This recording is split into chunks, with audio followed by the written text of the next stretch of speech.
os trabalhos serem diferentes, a gente sempre está lá ajudando o nosso colega, assim, passar uma coisa que ele estiver passando, dificuldade, a gente tentar ajudar, tentar entender também. Bom, o projeto de filosofia da Universidade Federal, os bolsistas, e os projetos de 2014 foram aplicados em duas escolas públicas distintas, a Escola Estadual de Ouro Preto, que é o trabalho, e a Escola Estadual Dom Pedro II. Nesse ano agora de 2015, a gente está só nessa escola, porque eu quero destacar a dificuldade que eu encontrei nessa Escola Estadual de Ouro Preto, por ser uma escola de periferia, e a resistência é muito grande dos alunos em relação à filosofia. E o professor que nos orientava na escola, ele nos limitava muito o trabalho. Toda a proposta que a gente chegava diferente das aulas que a gente assistia dele, a gente sofria muito empecilho, assim, mas nada não deixou abater, né? E para atuar no mercado de escola nacional, né? Então a gente vai apresentar aqui as nossas experiências, né, como futuras docentes na área e na realização dos projetos. As ações afirmativas são mesmo necessárias, que é a Escola Estadual de Ouro Preto, por mim, e a Angélica vai apresentar a discussão filosófica sobre a felicidade. Bom, ações afirmativas são mesmo necessárias. No ano de 2014, após eleições, a gente ficou muito receoso assim, do que trabalhar. No primeiro semestre, o professor estava trabalhando no contrato social, estava trabalhando política nessa perspectiva. E a gente estava achando que os alunos não estavam assim, motivados com a matéria. Infelizmente, essa escola, das 7 horas da manhã, tem policial assim, na porta da escola, os meninos saem para...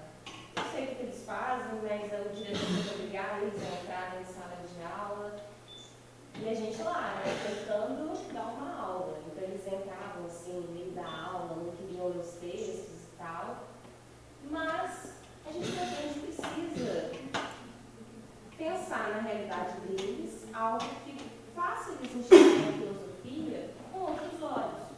Porque quando a gente apresentava um texto, eles tinham resistência para ler, eles tinham resistência para falar, você instigava, provocava eles, mas era muito difícil romper com essa... Parece que, na verdade, eles enxergavam uma distância entre nós, né? Quando a gente se apresentava como professores, né? Futuros professores de filosofia, né? A gente explicava a nossa aula, não intervinha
isso, fazer uma motivação para eles continuarem seus estudos, porque eles enxergam a escola só como o diploma para o mercado de trabalho, porque hoje para você trabalhar numa loja você precisa ter o ensino médio, né?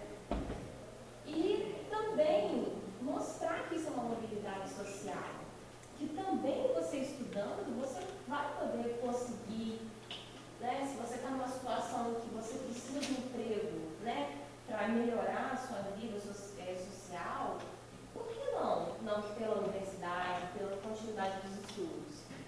Transformação do meio em que vive, né, que muitas vezes vem de um meio conturbado, violento, né, o bairro é conhecido muito por tráfico, essas coisas, e esclarecer os alunos mesmo sobre essa questão política, porque interfere exatamente no meio que eles vivem. Esclarecer isso, além de ser um desafio, seria mostrar, gente, a filosofia está aqui e ela pode ser muito útil para mudar o estudo econômico de vocês. Aí, a nossa intenção foi trabalhar a capacidade de argumentação deles, porque eu tenho a opinião que eles teriam, né? Você é a favor? Sim ou não? Por quê? O nosso orientador, ele sempre nos diz isso. Se você está com dúvida sobre o que você vai trabalhar na sala de aula, um problema filosófico, pensa assim, algo que a pessoa possa, o que você acha? Sim ou não? Por quê? Você concorda com isso? Sim. Por quê? É uma maneira de você fazer ele argumentar e mostrar suas ideias, né?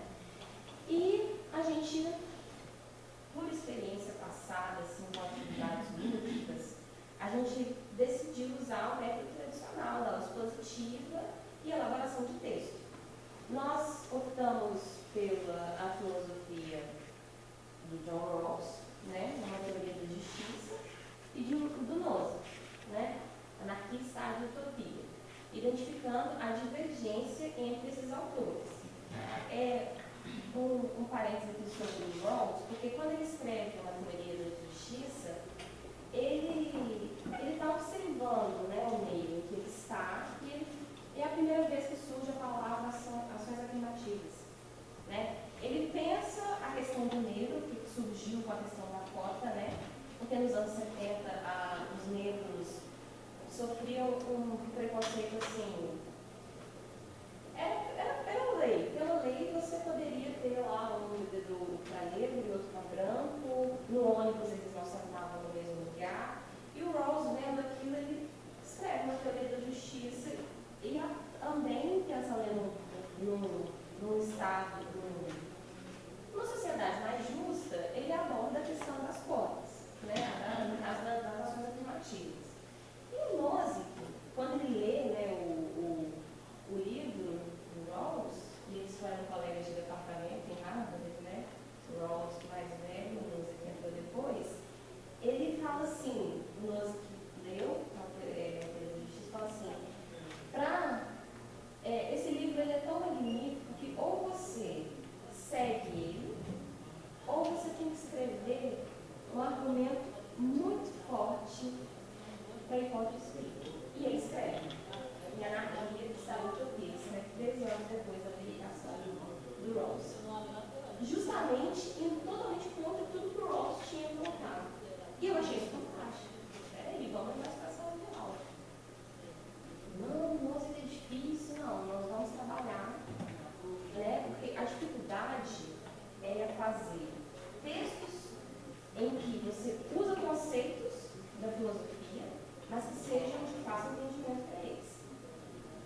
a necessidade das cotas em universidade.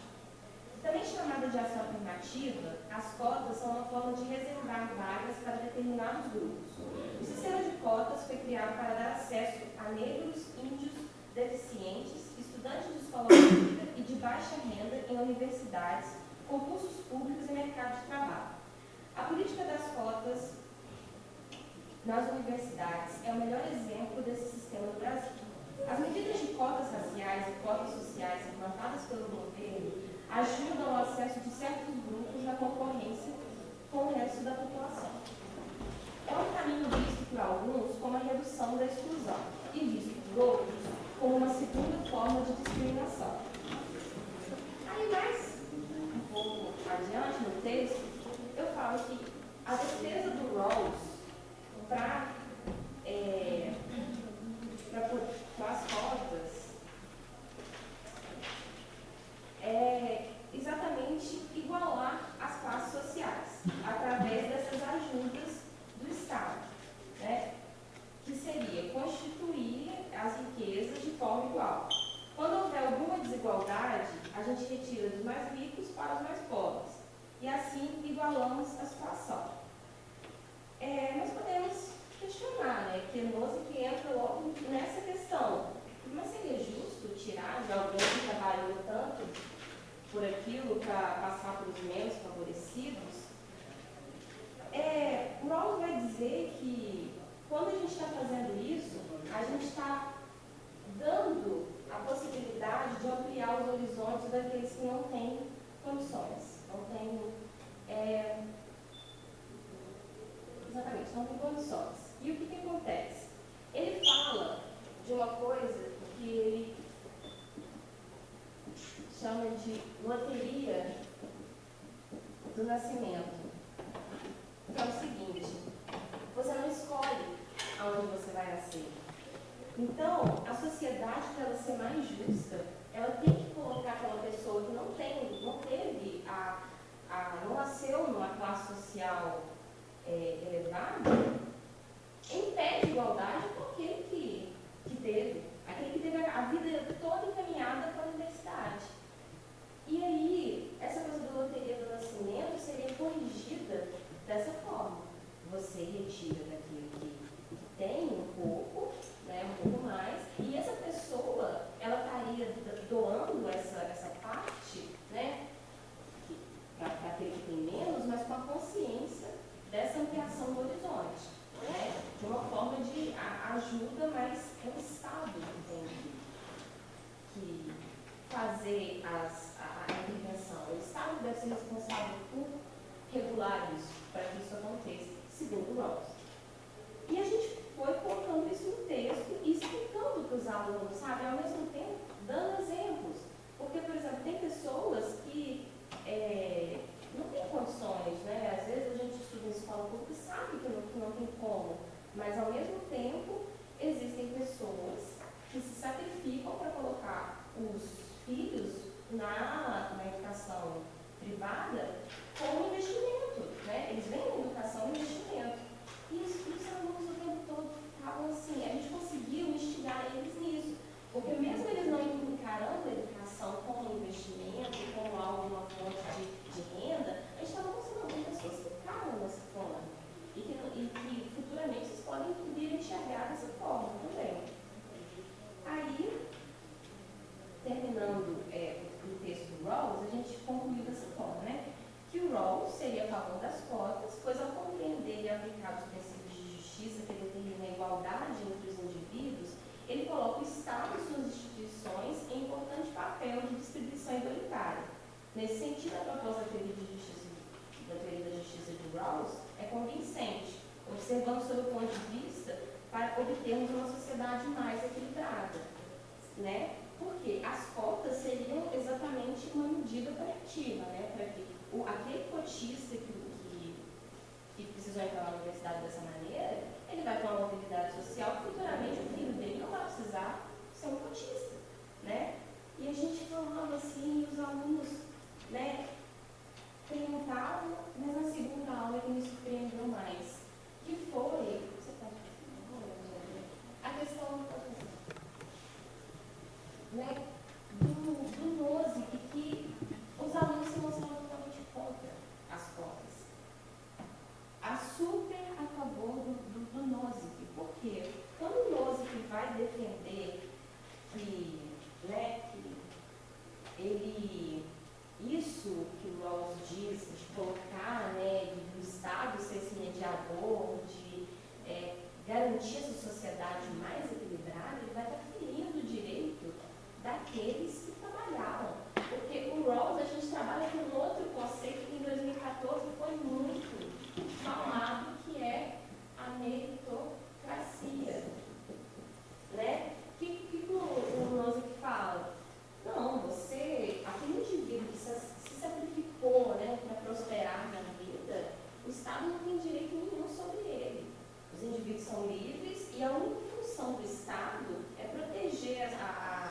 propriedade, né, que é um direito, né, inabalável, assim, segundo o Nozick. É como se o Estado fosse um guarda noturno, sabe? Passasse a noite assim, ver se as casinhas estão todas lá, seguras e tranquilas. E quando ele escreve Anarquia, Estado e Utopia, né, que é o livro que a gente usou como base, ele defende essa ideia do Estado mínimo, né, da intervenção dele apenas para caso de, se você for roubado, né, tal, de corrupção. E o nosso seria contra nessa medida das cotas, porque feriria a liberdade, né, do sujeito, porque ela tem que ser imposta, porque é uma lei. Né? Hoje em dia você tem assim, se antigamente você tinha 100% das vagas da universidade em ampla concorrência, elas diminuíram para 50%. Né? Então, isso seria ferir um direito, isso para ele não transformaria a sociedade em equilibrada. Né? A medida de colocar essa coisa do cotista, né, em pé de igualdade com uma cotista, para ele seria errado, porque ele não está concorrendo ao número de vagas. Para ele, a outra concorrência seria algo mais justo e deveria se investir em educação básica, né? Como se não precisasse das cotas.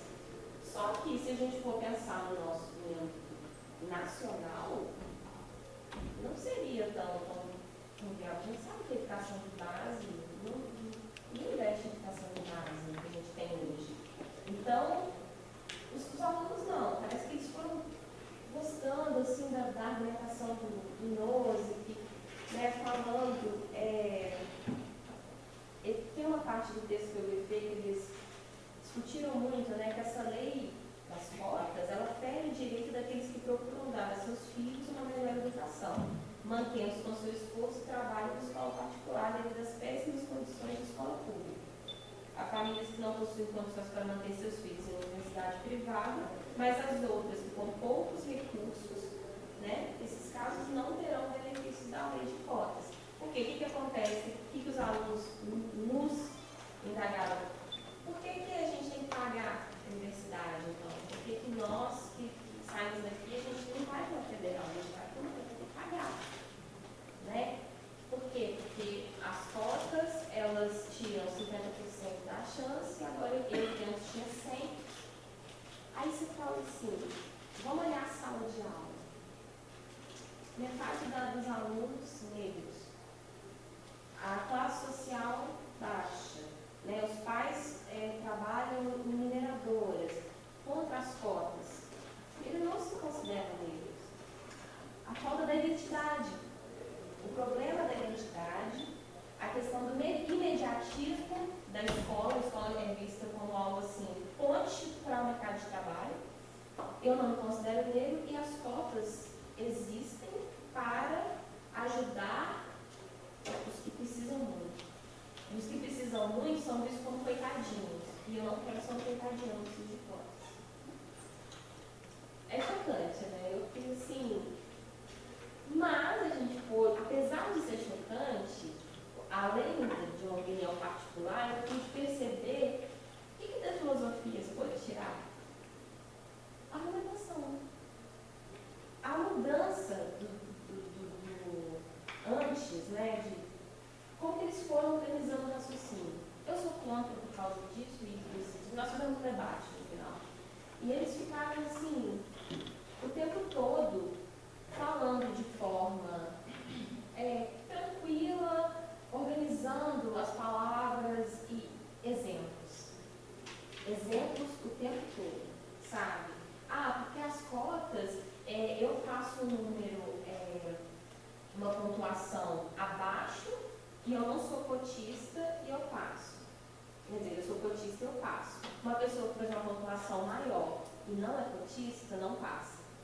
Então, começa a falar, mas qual é a minha diferença? Eu tenho a mesma capacidade.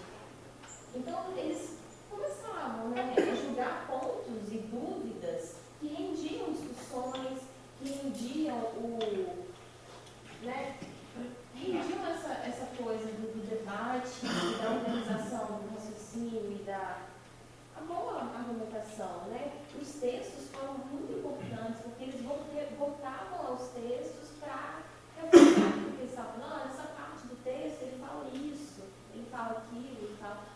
gente vai dividir a apresentação, eu não coloquei o texto todo, nem isso, porque estou tentando ser o mais resumido possível, porque é que não vai perguntar, né?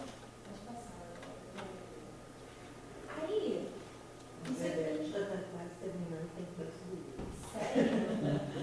A gente começou um pouquinho atrasado, mas tem que ser. Tá. Então, para concluir, eu acho que o que eu tirei de importante, né, dessa abordagem político-filosófica dentro da sala de aula, da formação do aluno no ensino médio, é essa quebra do imediatismo que os alunos enxergam, né? A escola através do mercado de trabalho, possibilitando essa reflexão do sujeito enquanto aluno da instituição sobre políticas públicas, né, sociais e étnico-raciais também. Porque a partir daí você pode começar a trabalhar essa questão, né? Trazendo para o aluno a realidade da filosofia sua importância no dia a dia, como no questionário da política, né? Da dúvida sobre o que é justo, o que não é, a reflexão sobre a situação da escola, do aluno e como o Estado influencia na vida de todos, até onde ele é válido.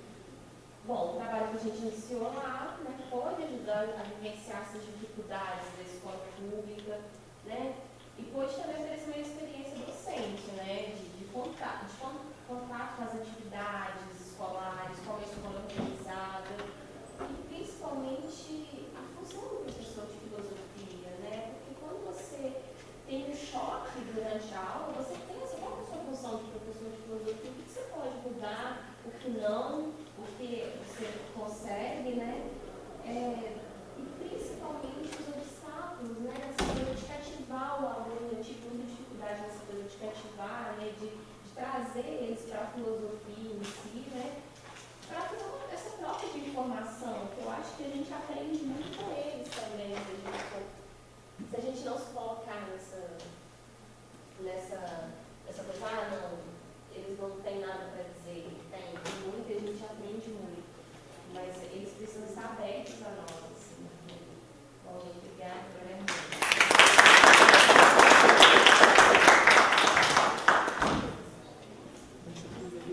a apresentação mais sucinta possível por causa do tempo. E aí, enquanto a Dani estava realizando, né, junto com os nossos colegas, esse projeto, né, sobre as afirmativas, em outra escola, o meu grupo estava realizando esse projeto de discussão filosófica sobre a felicidade. Quando, no início do ano, a gente foi definir o que seria trabalhado, porque a gente não estava ainda no PIBID, né? O pessoal olhou muito o plano que o professor já tinha como pedagógico da escola, né? E como o professor ia trabalhar com as questões de ética, o pessoal decidiu por esse tema, discussão filosófica sobre a felicidade. E aí, o projeto surgiu a partir da expressão, como a Dani frisou, nosso coordenador sempre pede para a gente estabelecer bem claramente qual questão que a gente vai trabalhar, até para os alunos terem esse entendimento, né? E aí surgiu essa questão, né? O que seria felicidade, né? E para tentar dar um esboço de resposta, a gente pegou 3 concepções distintas, né, de felicidade. Segundo Aristóteles, Santo Agostinho e Stuart Mill. E aí o nosso PIBID, como a Dani disse, são 12 bolsistas, que se dividem em grupos de 6, e cada dupla, né, de 2, claro, ficou com um autor, né? E aí a gente foi trabalhando em cima disso. Aí pode falar. Aí a didática, a gente ficou pelo modelo tradicional, né, de aulas expositivas, né? Mas, assim, as nossas aulas estavam sempre passíveis de intervenção dos alunos.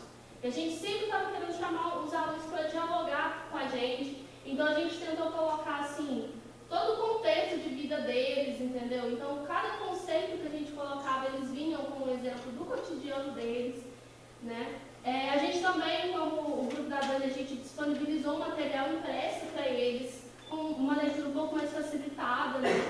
E resumido também, porque a gente tinha uma aula de 50 minutos, né? Em Minas Gerais é só uma aula de filosofia por semana, então a gente fica muito limitado, a gente não tem muito espaço para colocar o nosso projeto. Então a gente ficou com uma aula cada dupla, aí a gente fez esse material impresso, também fizemos alguns slides explicativos. Usamos muito de imagem, porque a gente apresentou a bibliografia dos autores, porque eles não conheciam tanto, né? Eles têm um conhecimento assim, bem raso, né?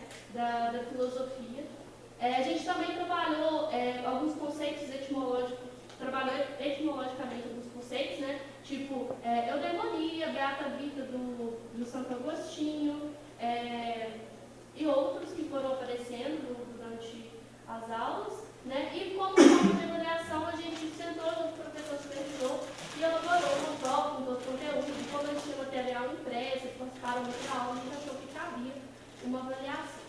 Pode passar, né?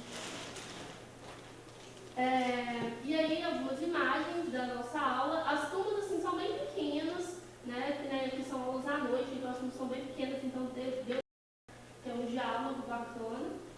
Pode passar, né? Então, tá, o conteúdo aplicado. Só uma breve passada pelo que a gente deu para eles. Né? Segundo o Aristóteles, a felicidade vai estar muito vinculada à visão política dele. Né? Então, a felicidade vai estar vinculada à excelência das funções. Porque, para ele, o ato vai ser sempre superior à potência. Né? Então, a felicidade tem que estar necessariamente ligada a uma atividade. Né?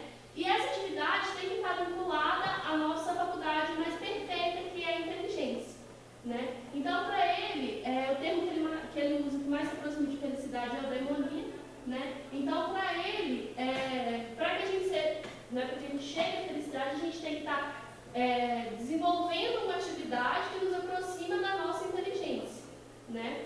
E aí, a gente vai ter alguns caminhos para o florescimento dessa eudaimonia, dessa felicidade, que vai ser através de boas escolhas pelo justo meio e pelo desenvolvimento de certos comportamentos pelo hábito. Porque ele viu o seguinte: se você tem um bom hábito, se você repete esse hábito todos os dias, você vai chegar a um certo caráter, né, vai desenvolver algumas características que, consequentemente, no futuro vão te deixar, vão te levar a um bem-estar, né? E se você fizer boas escolhas também, você vai galgando em direção ao seu objetivo e vai ser feliz. E aí, como ele tem essa questão de você chegar à excelência, de você ser ótimo em tudo que você faz, absolutamente tudo que você se propõe fazer, você ser bom. Então, por exemplo, se você é um professor, você tem que tentar ser o melhor professor. Se você é um engenheiro, você tem que tentar ser o melhor engenheiro. Ele pensava que isso não tem que dizer respeito só à nossa vida pessoal, à nossa realização pessoal, mas à nossa realização como sociedade. Né? Então, se eu sou um bom professor, eu tenho que colocar essa minha excelência, essa minha característica em serviço à sociedade. E aí pode passar. O Santo Agostinho, ele já vai ter dois conceitos de felicidade que, na verdade, se complementam, né? O conceito empírico e o conceito formal. No conceito, e não tem muita diferença entre eles, no final das contas, não. É só mesmo a demanda natural de cada conceito. Né? O conceito empírico vai ter respeito à experiência, né, pessoal que cada um faz de Deus, porque a conclusão dele é que a nossa felicidade está relacionada no convívio com Deus. Né? Então, o conceito empírico vai ter relação a essa experiência pessoal que cada um faz de Deus e as questões práticas mesmo, né, para resolver os problemas dessa experiência com Deus. Pode passar. E o conceito formal vai dar mais um embasamento racional para segurar essa crença de que a felicidade vai estar contida no relacionamento com Deus. E aí ele organiza esses 6 raciocínios para chegar nessa conclusão. Né? Primeiro, que o desejo pela felicidade é universal. Para ele, se você interrogar cada pessoa do mundo e perguntar se ela quer ou não ser feliz, pelo menos 90% ou mais vai dizer que quer ser feliz, a não ser que seja masoquista ou algo do gênero. Todos sabem o que é a felicidade, nem que seja em parte. Né? É feliz aquele que possui o que deseja.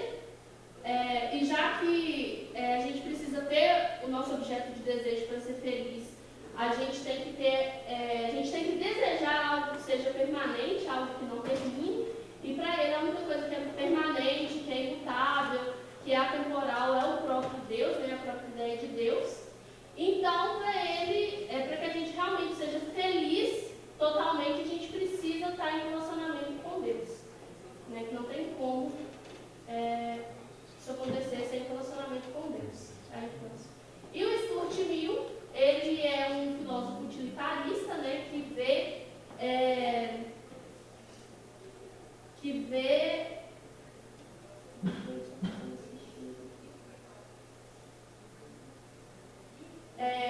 Que acredita que a melhor ação é que maximiza o bem-estar para o maior número de pessoas, né? E ele tem uma perspectiva hedonista da felicidade, né? Ele vincula a felicidade aos prazeres. A diferença do hedonismo do Mill é que ele divide, né? Prazeres superiores e prazeres inferiores.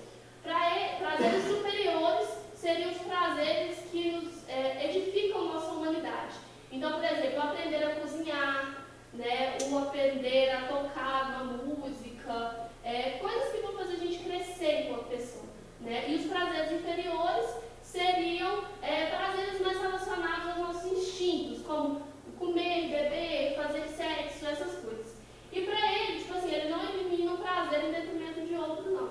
Mas ele coloca que é melhor nós termos mais prazeres superiores do que prazeres inferiores. Porque os prazeres superiores vão nos edificar enquanto pessoas, né? E os inferiores nem tanto. E foi esse o conteúdo, bem resumidamente, que a gente passou para os alunos, né? E aí, gente, como produto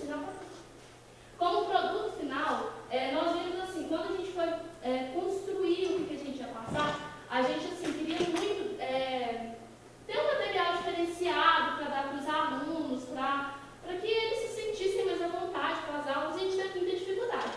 Então a gente pensou, já que a gente não encontrou o material do jeito que a gente queria, a gente vai produzir, né? E aí nós nos juntamos junto com outras pessoas do nosso departamento, com os outros parceiros, e produzimos um vídeo, né, para apresentar para os alunos. Alguns alunos também ajudaram, dando entrevistas, dando a opinião deles sobre o que eles entendiam por felicidade, porque o nosso objetivo nunca foi chegar e falar, olha gente, felicidade é isso, mesmo porque seria um empreitada impossível, né, a gente chegar para alguém e dizer felicidade é isso.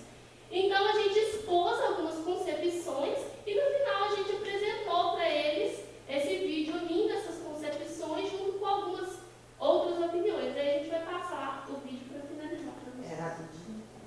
É 10 minutos, sabe? 10 minutos que vale a pena. Tudo isso que vale a pena. O pessoal do Paraná.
Você tem que estar em equilíbrio com você mesmo. Felicidade para mim, eu acho que está na liberdade de poder fazer o que você quiser, ir para onde você quiser, pensar o que você quiser. E a gente nunca pode pensar uma coisa sem pensar o seu contrário, né? Ou seja, sempre que a gente pensa na felicidade, a gente também pensa na tristeza. E parece ao menos que a gente acaba buscando, né, sempre felicidade, se distanciando da tristeza. A gente poderia ver pelo menos 3 sentidos diferentes de felicidade na filosofia, que correspondem, grosso modo, à filosofia antiga, filosofia medieval e filosofia contemporânea, e que são, respectivamente, né, para a filosofia antiga, a felicidade como eudaimonia, termo difícil de traduzir, vamos deixar no grego mesmo. A felicidade dos medievais como beatitude, e a felicidade contemporânea como florescimento humano, né? Ou autorrealização.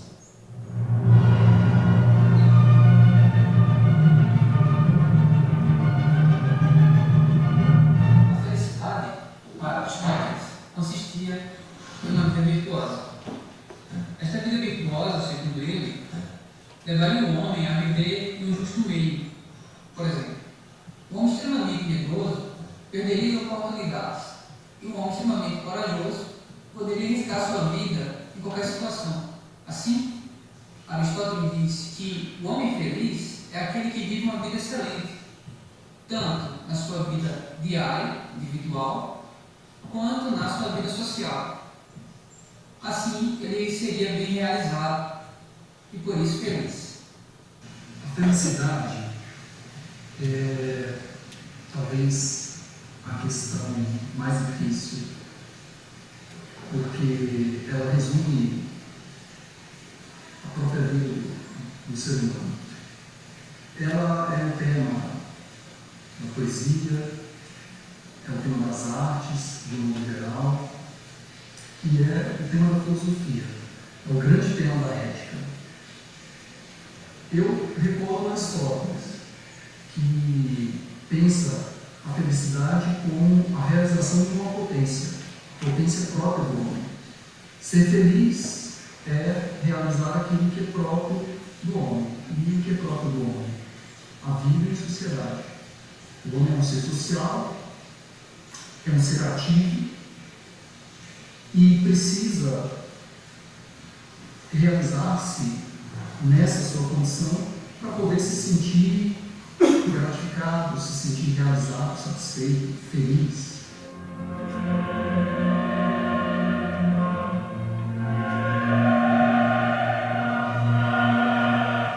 Para Santo Agostinho, a felicidade se resumia no seguinte raciocínio: todas as pessoas já foram felizes em algum momento de suas vidas. Portanto, todas as pessoas desejam a felicidade e a conhecem, nem seja em parte. Mas as pessoas encontram a felicidade em coisas diferentes.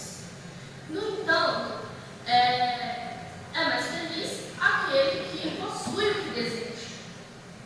Se desejarmos algo que não termine, algo que não se deteriore com o tempo, algo que seja permanente, consequentemente, a nossa felicidade será mais duradoura. E para Santo Agostinho, que era um cristão, a única coisa que é duradoura, permanente e eterna é o próprio Deus. Portanto, para Santo Agostinho, a felicidade se concentra no relacionamento constante com Deus. E a minha felicidade é de poder consagrar toda a minha vida a Cristo e à Igreja. É viver o despojamento de Cristo na minha vida. E um momento de felicidade seria aquele em que tudo está tão bom que não é necessário acrescentar nada. E simplesmente ficar contemplando e vivendo aquele momento que se deseja ser imóvel e eterno.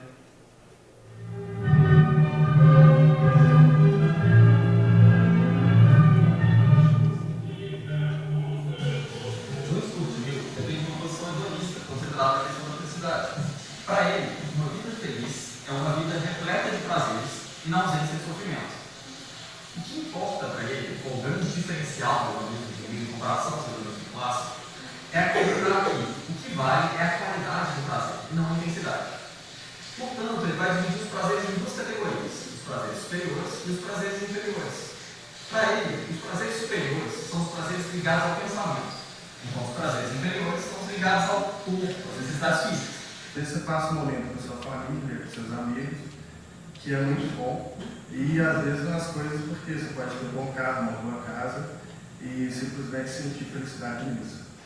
Bom, felicidade para mim é afeto, é carinho dos amigos, família, pessoas que são próximas. Isso é chegar à felicidade. Eu acho que não tem outra coisa material que se compare a apoio mesmo, de amigos e família. Amor. É a felicidade. Felicidade para mim é uma emoção como qualquer outra emoção. Como sentimento de raiva, sentimento de ódio, sentimento de tristeza. é mais uma emoção. E para mim ela está relacionada não só com circunstâncias, mas também com o bem-estar do organismo. Então você pode às vezes estar vivendo uma circunstância de conflito, de problema, que te induziria a sentir tristeza. E não necessariamente ser adolescente. Só que mesmo passando por esse tipo de situação, você tem a sensação de felicidade. Né? E às vezes você tem tudo dando super certo, você tem tudo para estar feliz e não está feliz. Então, para mim, é uma emoção relacionada ao organismo e às circunstâncias. Para mim, felicidade define-se assim. Agora, só que, enfim, se a gente for ver as coisas mais rigorosas, a gente vai ver que são concepções muito diferentes, talvez não tenham mais diferenças do que semelhanças entre si. Como sou contemporâneo, eu tento, a minha própria concepção de felicidade está mais próxima da concepção de autorrealização. Enfim, então a ideia de que, para ser definido também, definido de modo mais sumário, a concepção de que feliz, enfim, quando é que você pode dizer que um ser humano é feliz, ou foi feliz?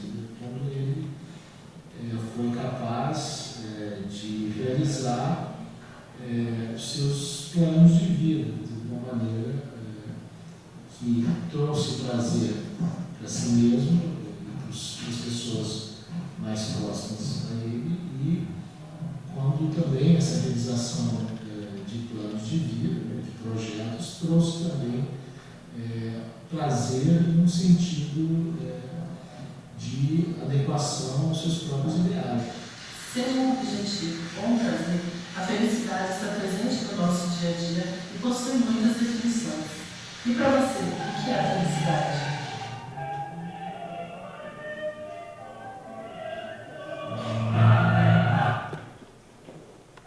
Então foi isso, gente. E só como conclusão, a gente viu que a gente pegou um tema fácil, qualquer pessoa pode dar uma opinião, e discutindo com os alunos, a gente foi vendo o crescimento deles, assim, porque eles tinham até dificuldade de expressar o que eles pensavam, mas não tinham linguagem suficiente, né? E no decorrer das aulas e no decorrer das nossas intervenções, eles foram adquirindo, foram melhorando a capacidade argumentativa deles, e foram adquirindo uma linguagem nova e tendo um crescimento no mesmo. E é isso.